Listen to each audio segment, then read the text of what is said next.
Ya, saya telah tersambung dengan Kapolres Nias Utara AKBP Wawan Iryawan. Pak Wawan, selamat malam. Assalamualaikum. Waalaikumsalam, Mbak. Pak Wawan, Salam dari Polres Nias, ya, baik.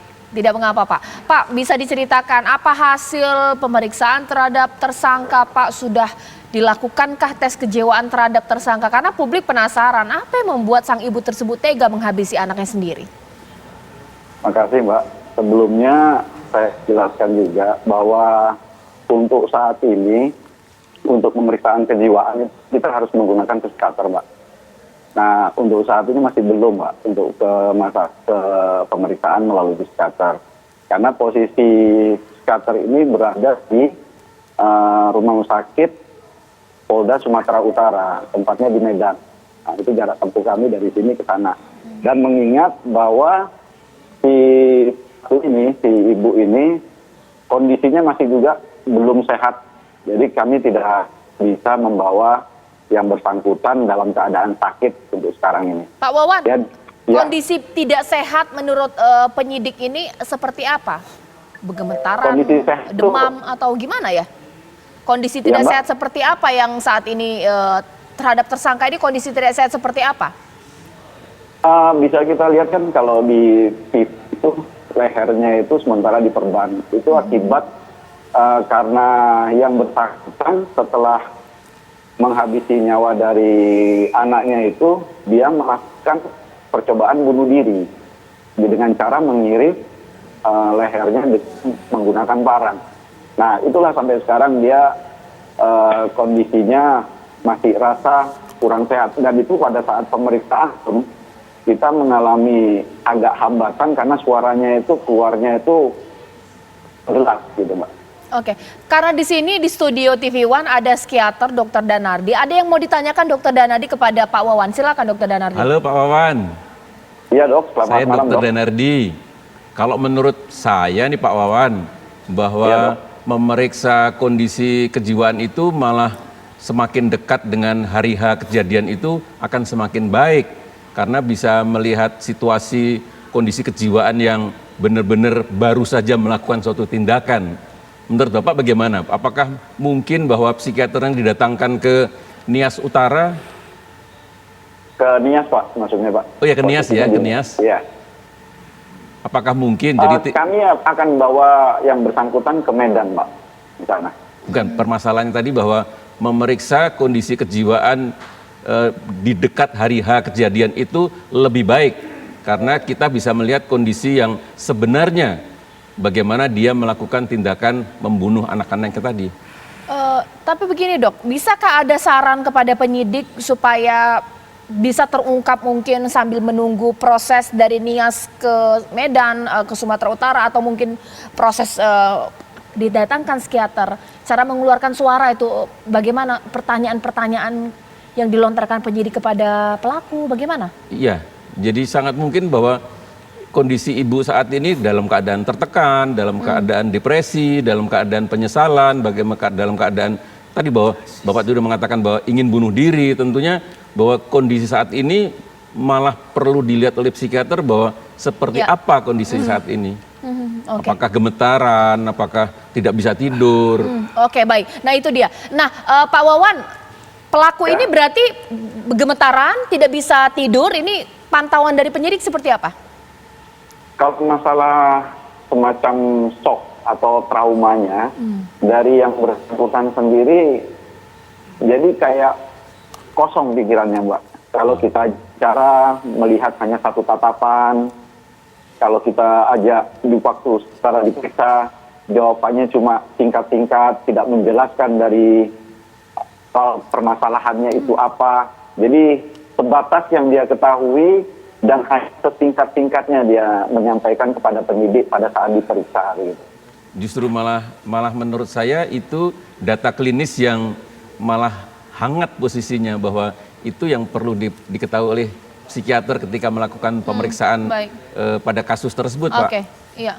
Ini hanya masukan dari saya. Baik. Sekarang saya ke Pak Thomas. Pak Thomas, kalaulah kita kan belum tahu ya apakah memang punya gangguan kejiwaan atau tidak. Tapi kalaulah pelaku tanpa gangguan kejiwaan melakukan peristiwa pembunuhan, sama tidak ketika dia selesai melakukan kegiatan itu atau melakukan perbuatannya, shock, tidak bisa menjawab, cenderung membisu atau seperti apa? Betul. Nah, biasanya sih yang beberapa kali terjadi kan setelah membunuh anak-anak, dia sendiri bunuh diri.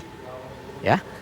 Nah, jadi kalau dilihat secara sosial, sekarang kan masalah kesehatan itu bukan hanya fisik ya, fisik, psikologis, kepribadian, sosial. Nah, orang yang mau membunuh ya dengan semacam kesadaran atau bahkan membunuh dirinya, itu ada beberapa. Ya, yang ketiga adalah membunuh atau bunuh diri yang altruistik. Ini karena keterikatan sosial begitu kuat. Ya, misalnya heroik ya di Jepang tuh harakiri ya, bom bunuh diri misalnya. Ini terlalu kuat. Yang kedua adalah yang egoistis ya. Jadi dia membunuh karena tidak ada ikatan-ikatan normatif ya dengan agama dan sebagainya, bahkan bunuh diri. Nah, yang ketiga yang normatif. Ketika orang tidak peduli lagi masyarakatnya, itu yang disebut membunuh atau bunuh diri yang anomik ya. Tidak ada lagi perhatian dari masyarakat sekitar, masa bodoh begini. Nah, ditambah dengan adanya tekanan-tekanan kehidupan sekarang mungkin ya, masa pandemi, ekonomi susah. Nah, ini tekanan-tekanan pribadi ini yang sangat berpengaruh. Ini bidangnya Pak Danardi gitu ya. Nanti sesaat lagi Pak Thomas dan juga dokter dan juga Pak Wawan, kita akan menggali sebenarnya sosok tersangka atau pelaku ini seperti apa, dia dan lingkungannya dengan keluarganya sesaat lagi. Tapi saya akan hadirkan kabar terkini untuk Anda. Ya, kembali di Apa Kabar Indonesia Malam. Sekarang saya akan kembali bertanya kepada Pak Wawan. Pak Wawan, dari pemeriksaan aparat di lapangan, sosok tersangka ini, dia dan lingkungannya, dengan suaminya, dengan mertuanya seperti apa? Kalau dilihat hasil di keterangan saksi-saksi, bahwa yang bersangkutan ini selama ini baik-baik dengan lingkungannya. Ya. Cuma memang selalu mengeluh. Kalau dikatakan dari keterangan saksi si suami pelaku ini, memang sering mengatakan masalah keluhan biasa biaya hidup saja, itu saja keluhan. Kalau untuk masalah tindakan kekerasan dengan pergaulan di wilayah lingkungannya itu baik-baik saja, karena lingkungannya itu memang sangat-sangat berjauhan dari satu rumah ke rumah yang lainnya, itu memang sangat jauh. Iya. Sangat jauh, maksudnya jaraknya sangat jauh. Tersangka dengan anaknya juga tidak pernah melakukan kekerasan seperti pemukulan sebelumnya? Menurut keterangan dari si tersangka sendiri dan termasuk mertua sama dengan suaminya, tidak ada pernah melakukan dengan kekerasan seperti KDRT itu sampai memukul kepada si anak, itu tidak ada. Oke. Baik, Dokter Danardi, sekarang kan pasti tidak mungkin ya melakukan perbuatan begitu sadistik tapi tidak ada pemicunya, tapi diketahui tidak ada tanda-tanda, biasa-biasa saja dengan tetangga, dengan anak, dengan suami, dengan mertua, seperti apa? Ya, ini kan Pak Polisi barangkali bidangnya kan di penyidikannya. Tapi kalau nanti psikiater yang memeriksa tentu akan berbeda, akan bisa melihat bahwa karakternya seperti apa, ciri kepribadiannya seperti apa. Apakah benar bahwa benar-benar datar-datar saja, ataukah punya impulsivitas, punya ketidakstabilan emosi, atau jangan-jangan pernah juga ada suatu riwayat gangguan sebelumnya. Apakah mudah depresi, mudah cemas. Tentu hal ini akan bisa melihat bahwa seseorang itu tidak mungkin tanpa ada gejala-gejala sebelumnya, atau seseorang itu tidak mungkin melakukan suatu tindakan yang ini tadi saya katakan extraordinary, ada suatu tindakan yang sangat besar. Tentu tidak mungkin tanpa ada suatu kekuatan yang kemudian menembus moral agama, moral budaya, itu tidak mungkin. Pasti ada sesuatu.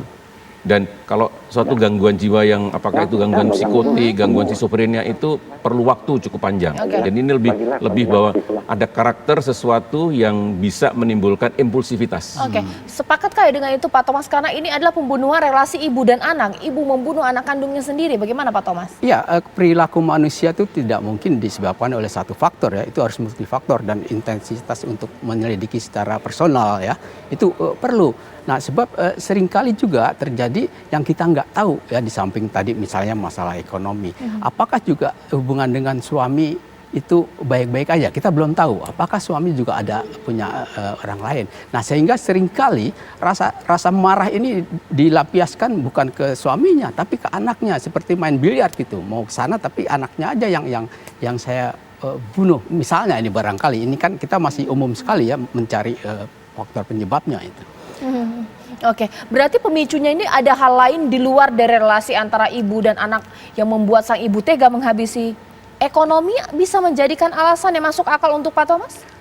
Bisa kan tadi jauh katanya ya, mungkin tidak ada orang lain yang memperhatikan sini, dan juga mungkin perasaan malu barangkali ini ya, kalau kok dia tidak bisa menafkahi anaknya, barangkali ini kan masih dugaan-dugaan.